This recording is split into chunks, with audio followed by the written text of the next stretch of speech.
नमस्कार। मेरे ज्योतिष के YouTube चैनल ज्योतिष ज्ञान गंगा पर आपका स्वागत है। मैं हूं आचार्य महेंद्र। आज मैं चर्चा करूंगा जेमिनी ज्योतिष पर, जिसमें हम बात करेंगे कि तारा कारक और आत्मकारक आपके जीवन साथी की कुंडली में एक दूसरे से कैसे संबंधित है। भारतीय ज्योतिष में, सनातन संस्कृति में यह माना जाता है कि जोड़ियां ऊपर से बनकर आती हैं। तो क्या वास्तव में ज्योतिष के आधार पर भी यह माना जा सकता है कि जोड़ियां ऊपर से बन के आती हैं? क्या एक व्यक्ति का तारा कारक जो विवाह का कारक होता है जेमिनी ज्योतिष में, वह दूसरे व्यक्ति के तारा कारक से या आत्मकारक से संबंध रखता है? किस प्रकार से संबंध रखता है, इसकी हम चर्चा करेंगे।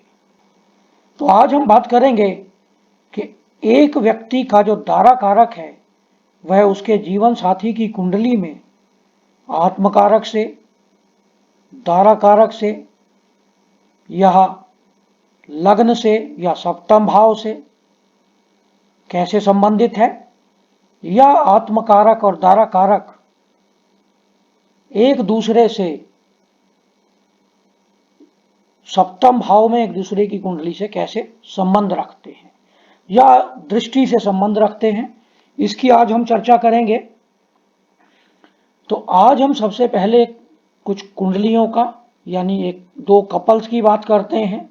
रिनाउंड कपल्स हैं, उनकी कुंडली में यह कैसे एक दूसरे से संबंधित है। तो आत्मकारक कुंडली में वह ग्रह होता है जो कुंडली में सबसे अधिक डिग्रीज का है, जिसकी डिग्री सबसे अधिक है, और जिसकी डिग्री सबसे कम है वह तारा कारक है। तो सबसे पहले हम बात करते हैं डिंपल कबाड़िया की कुंडली की। डिंपल कबाड़िया और राजेश खन्ना दोनों अपने समय के बहुत ही मजे हुए कलाकार, फिल्म जगत की बहुत बड़ी हस्ती राजेश खन्ना और फिल्म इंडस्ट्री के पहले सुपरस्टार डिंपल कबाड़िया का जन्म 8 जून 1957 को सुबह 2:48 पर मुंबई में हुआ था। और इनकी कुंडली में जो सबसे अधिक अंश वाला ग्रह है वह है सूर्य, और तारा कारक बनता है बुध। तो तारा कारक राजेश खन्ना की कुंडली में कैसे संबंधित है, तो इस पे हम चर्चा करते हैं। और राजेश खन्ना की कुंडली का तारा कारक डिंपल कबाड़िया की कुंडली में कैसे संबंधित है उनके विवाह से। तो राजेश खन्ना की कुंडली देखिए, तो उसमें तारा कारक शनि है और आत्मकारक बुध है।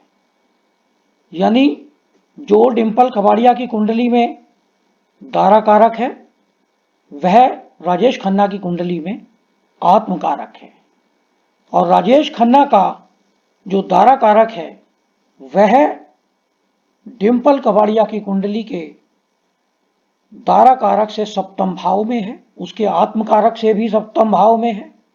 और डिंपल कबाड़िया का जो तारा कारक है वह राजेश खन्ना की कुंडली के सप्तम भाव में है। यह बड़ी खूबी है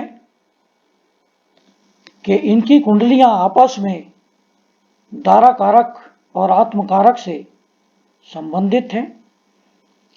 और राजेश खन्ना की कुंडली में वह आत्मकारक है बुध, जो डिंपल कबाड़िया की कुंडली का तारा कारक है, और राजेश खन्ना की कुंडली में वह सप्तम भाव में है। तो बहुत ही अच्छा संबंध बनता है दोनों का। एक कपल की कुंडली और डिस्कस करते हैं, और वह है भारत के सुपरस्टार अमिताभ बच्चन और उनकी पत्नी जया बच्चन की। तो जया बच्चन की कुंडली में देखिए कि उनका तारा कारक बृहस्पति है और आत्मकारक सूर्य है। जेमिनी ज्योतिष में जो चर राशियां होती हैं वह स्थिर राशियों को देखती हैं, स्थिर राशियां चर राशियों को देखती हैं, और द्विस्वभाव राशियों को देखती हैं। तो यहां पर बृहस्पति द्विस्वभाव राशि में है जो कि धाराकारक है, और सूर्य जो कि आत्मकारक है वो भी द्विस्वभाव राशि में है। तो दोनों एक दूसरे को दृष्टि देते हैं। अगर हम अमिताभ बच्चन की कुंडली को देखें तो अमिताभ बच्चन की कुंडली में भी आत्मकारक सूर्य है और धाराकारक बृहस्पति है, यानी दोनों की कुंडली में आत्मकारक और धाराकारक एक ही है। जया बच्चन का जो धाराकारक है वो छठे घर में है अमिताभ बच्चन के, और वह अमिताभ बच्चन के लग्न को देखता है, क्योंकि चर राशियां स्थिर राशियों को देखती हैं। और अमिताभ बच्चन का जो लग्नेश है वह जया बच्चन के धाराकारक को यहां देखता है जो कि शनि है। जया बच्चन की कुंडली में देखिए तो जो अमिताभ बच्चन का धाराकारक बृहस्पति है वो जया बच्चन के सप्तम भाव में है। तो बहुत अच्छा ही संबंध बना हुआ है दोनों का। अगर आत्मकारक और धाराकारक दोनों एक दूसरे से वेल प्लेस्ड हैं,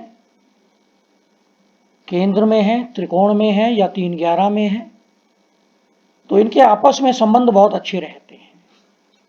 तो यह एक विश्लेषण है जेमिनी ज्योतिष के आधार पर कि एक व्यक्ति का धाराकारक उसके जीवन साथी की कुंडली में कैसे मैच करता है। तो यह विश्लेषण आपको कैसा लगा इस पे कमेंट करें।